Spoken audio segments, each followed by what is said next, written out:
Saudara-saudara, selamat siang. Seperti yang sudah saya sampaikan pada acara di part 1, bincang-bincang terkait dengan food estate dan kaitannya dengan lahan gambut. Hari ini kita mau berangkat ke lapangan. Saya ingin mengajak saudara-saudara sekalian melihat bagaimana kondisi lapangan terkait dengan lahan gambut yang ada di Pasang Surut dan bagaimana food estate itu diterapkan, dilaksanakan dengan baik di Desa Belantisiam. Mari ikuti saya.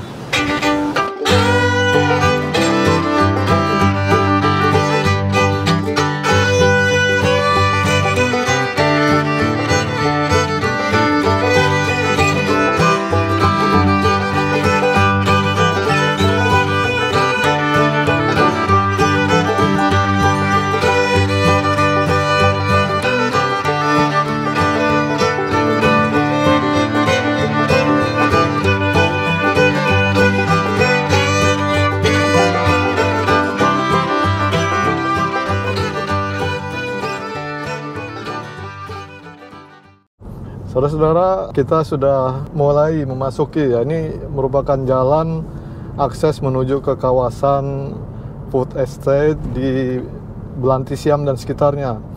Nah, kalau kita lihat jalannya ini luar biasa bagusnya begitu ya, aspal dan licin dan tidak ada hambatan sama sekali kalau kita lihat. Dan ini merupakan jalan utama bagi masyarakat yang ada di dalam kawasan food estate untuk mengangkut hasil pertaniannya dan juga mentransportasi peralatan untuk produksi padi dan sebagainya. Dulunya jalan ini sebelum food estate itu dibangun ya, kawasan ini, jalannya susah begitu, jelek ya, dari tanah dan kadang-kadang kendaraan itu bisa terperosok gitu sehingga macet dan memerlukan waktu yang lama. Nah, ini menggambarkan bahwa memang secara tidak langsung food estate itu bermanfaat bagi masyarakat di sini untuk berkembangnya infrastruktur yang mendukung perekonomian masyarakat di sini. Dan apabila ini terus berlanjut, saya kira kalau kita perkirakan 10 atau 20 tahun ke depan daerahnya akan sangat berkembang dengan pesat. Sekira begitu, nanti kita akan lanjutkan lagi kalau sudah sampai, nanti kita akan kembali menjelaskan banyak hal terkait dengan food estate di daerah Belantisiam.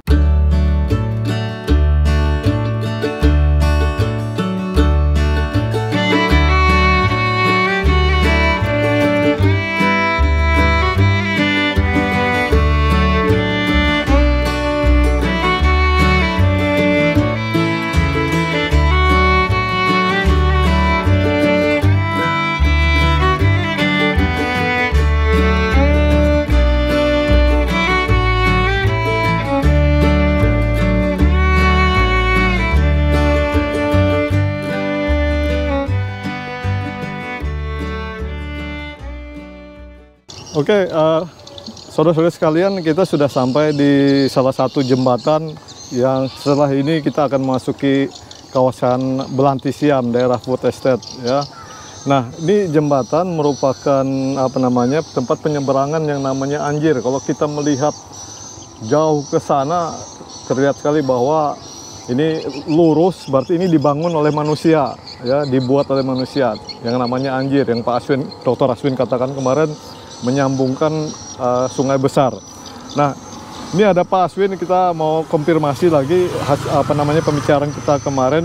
Pak Aswin, silakan jelaskan nih, maksud dibangunnya apa? Kalau kita lihat airnya mengalir nih, ya, berarti pasang surut ya. Selamat sore Pak Udas, senang bisa bertemu lagi di kawasan food estate ya, di kawasan Belantisiam. Bapak Ibu lihat apa yang sudah kita sampaikan, ini dalam bahasa pertaniannya namanya adalah saluran primer, tapi dalam bahasa kearifan lokal ini namanya Anjir. Anjir ini adalah yang disebut yang menghubungkan sungai besar dengan sungai besar, dan ini tidak akan pernah surut karena dia terkoneksi dengan pasang surutnya air laut. Jika Bapak Ibu lihat ke bawah itu airnya deras masuk dari sana, ini menandakan air sedang mengalami pasang. Besok pagi airnya akan berbalik arah, dia ke sana lagi. Jadi fungsi dari saluran primer sebagai saluran untuk memasukkan atau mengeluarkan, kalau dia untuk memasukkan air, dan pada saat keluar dia akan mengeluarkan air ya, mengeluarkan air untuk sawah dan irigasi. Di kiri kanannya akan tumbuh dan ini akan berkembang menjadi riparian forest seperti hutan dengan sendirinya dan akan membentuk secara alami ekosistem tersendiri. Ini fungsinya tidak untuk mendrainase gitu ya. Jadi kawasan di sekitar ini tidak akan terganggu ya Pak ya? Ya. Tidak akan kering begitu maksudnya? Bapak bisa lihat aja karena air ini akan keluar masuk saja dan tidak akan mengganggu struktur tanah yang ada di situ.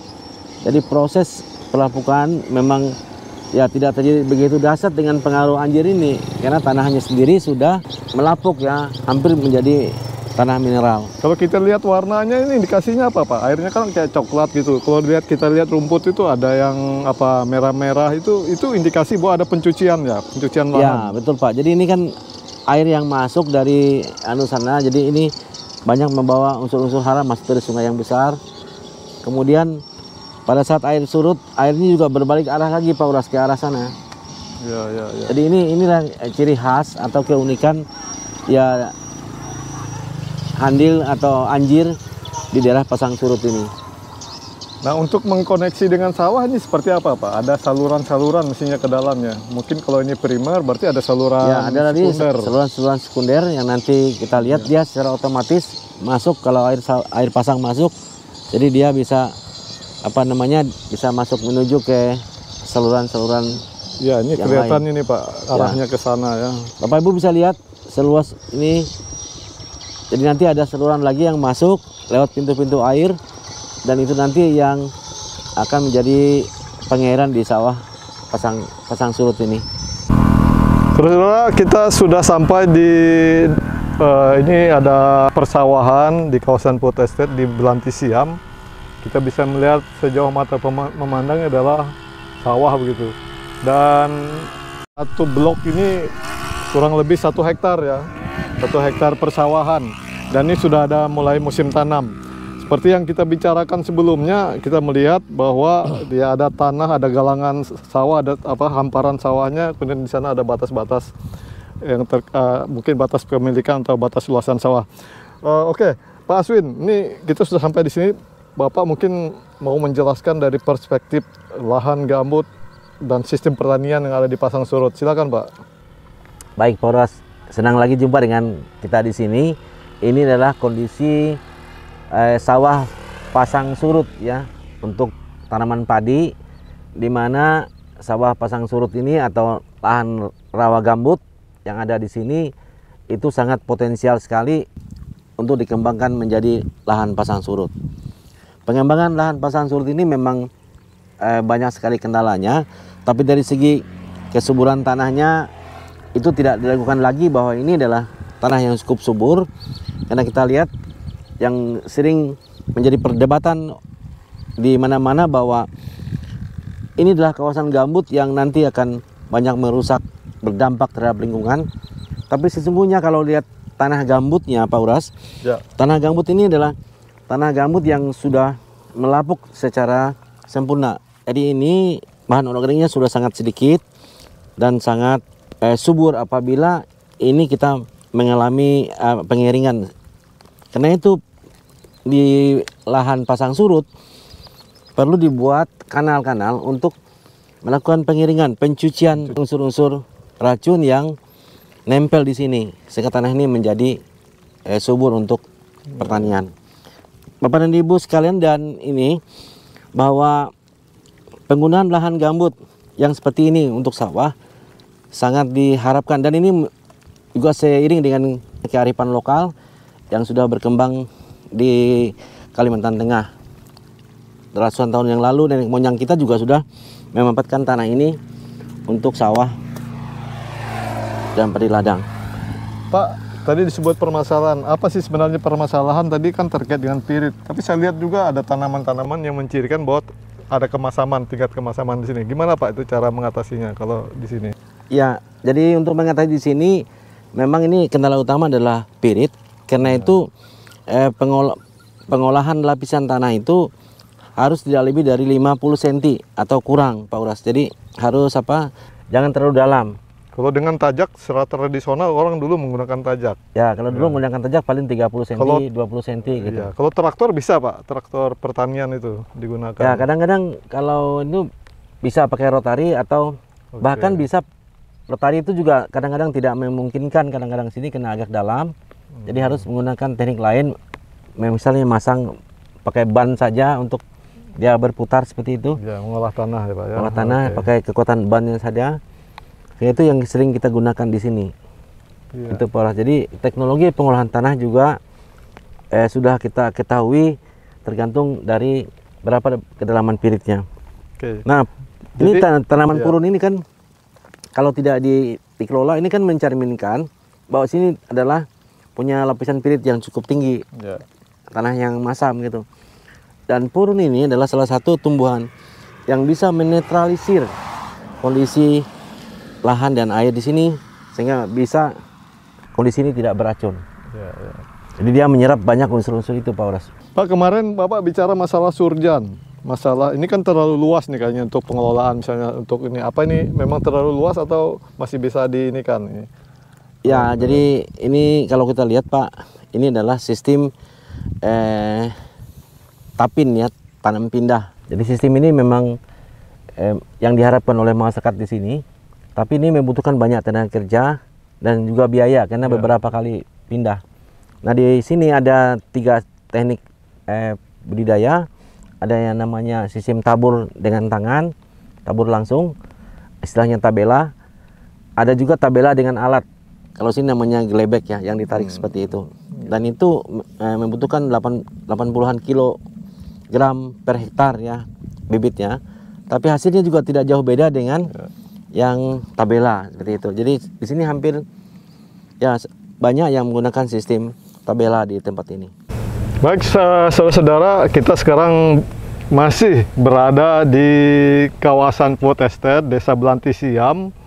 Nah, di sini ada kanal kalau tadi primer di sana, sekarang ada kanal sekunder yang sering menjadi pertanyaan atau permasalahan terkait dengan pengelolaan lahan gambut, di mana ketika dibangun kanal maka akan terjadi drainase atau pengeringan air dari lahan sehingga lahan gambut menjadi kering. Nah, beda di sini, ini daerah gambut pasang surut seperti yang Pak Dr. Aswin kemarin sampaikan. Nah, kita akan membahasnya lagi nih. Ini sebenarnya seperti apa nih kanalnya, fungsinya seperti apa? Apa betul seperti yang diceritakan oleh Pak Aswin kemarin? Silakan Pak. Baik Pak Horas, ini kita berada pada sebuah kanal. Yang kanal ini memang seyogianya harus dibangun di daerah persawahan atau di gambut pasang surut. Nah, supaya tidak gagal paham teman-teman bahwa kata kanal ataupun saluran ini berkonotasi dengan terdegradasinya lingkungan di daerah ini, dan ini menjadi perbincangan yang hangat ya, supaya kita tahu persis bahwa kanal pada lahan gambut yang terkoneksi dengan tinggi rendahnya pasang surut itu akan tidak ada permasalahan. Karena pada Bapak Ibu bisa lihat ini pada kondisi pasang, jadi air dalam keadaan naik, dan nanti pada kondisi tertentu dia akan turun kembali. Nah, dalam pengelolaan kearifan lokal, bahwa masyarakat Kalimantan Tengah membangun kanal-kanal seperti ini ada sampai pada batas di mana pasang bisa naik, Pak Horas. Itu sampai situlah mereka bangun. Oleh karena itu bahwa kanal yang semacam ini tidak serta-merta langsung berpengaruh terhadap pengeringan lahan atau kebakaran lahan yang ada di tempat ini. Jadi beda dengan yang di lahan gambut pedalaman, Pak. Sangat beda kayaknya. Sangat beda, Pak Horas. Jadi kita lihat juga tanahnya, sekali lagi saya sampaikan, tanahnya pun sudah berarti berbeda. Udah tanah ini, bukan gambut lagi. Ya, walaupun dia material, tapi udah 80-90% sudah membentuk tanah yang seperti ini. Dan tanah inilah cukup subur. Dan memang ini asli tanah di sini karena memang aluvial, Pak ya. Tanah aluvial. Ya. Tanah aluvial atau ini tanah asli di sini, Bu. Ini bukan timbulan dari luar. Ini jadi ini dikerok dari saluran ini.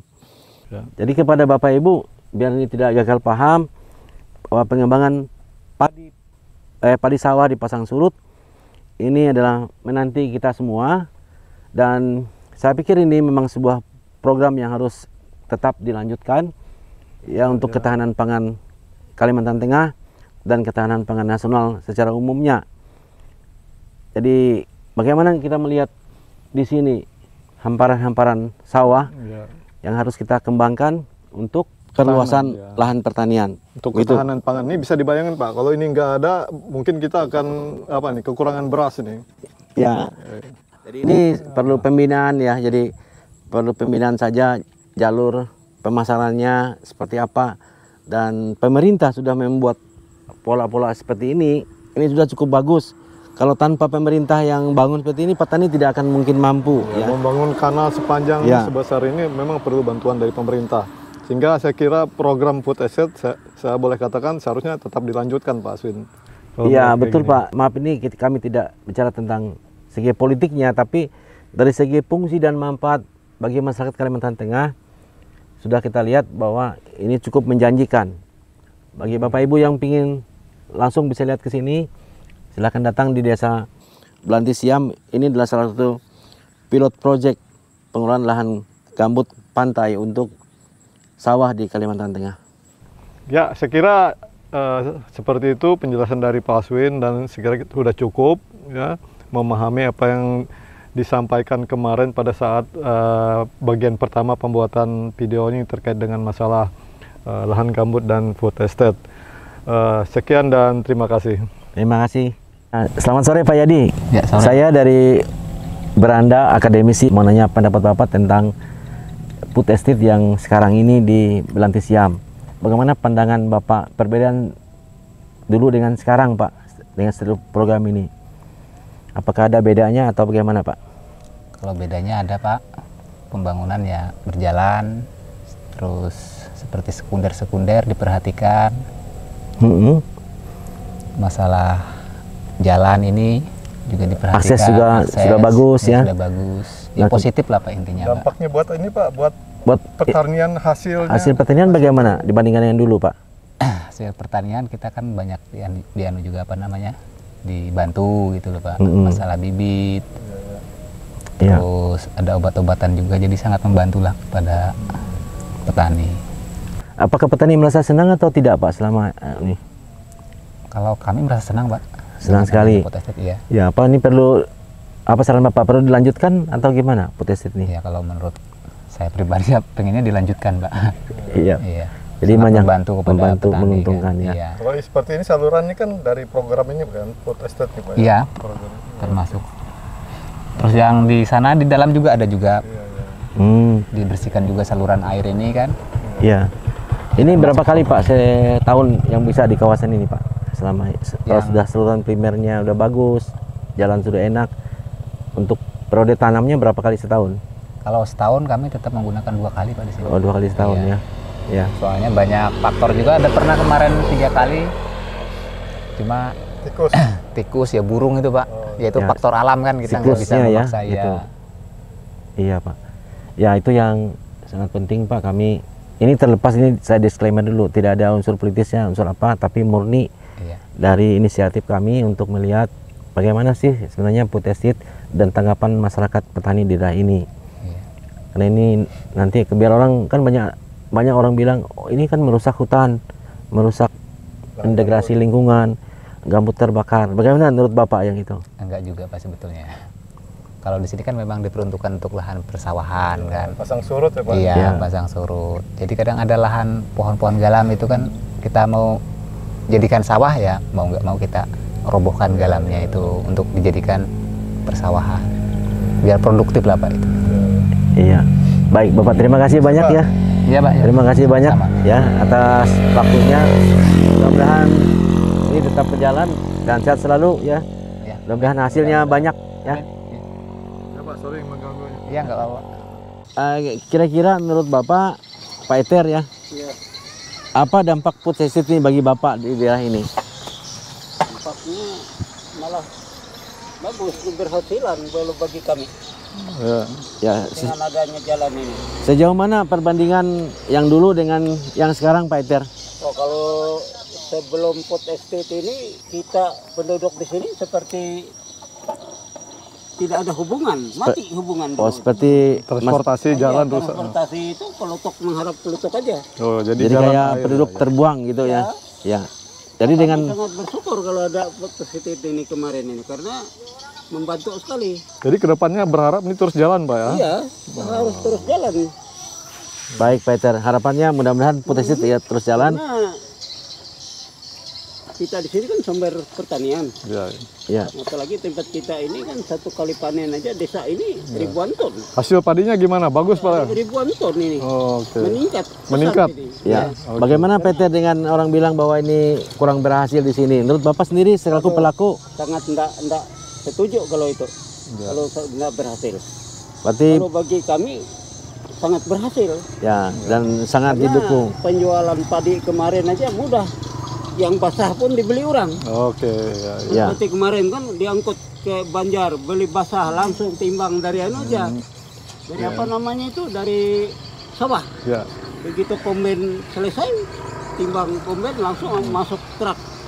Ya, berarti menurut Itu kecepatannya. ya, berarti Peter berharap Putesit ini bisa berlanjut dan Iya. sangat disambut baik oleh masyarakat di sini. Iya, Baik Peter. sangat bersyukur masyarakat di sini. Oke. Terima kasih Peter atas Iya, iya. informasinya dan kami izin untuk melanjutkan lagi perjalanan untuk melihat hamparan sawah yang ada di Iya, kawasan iya, Putesit. boleh.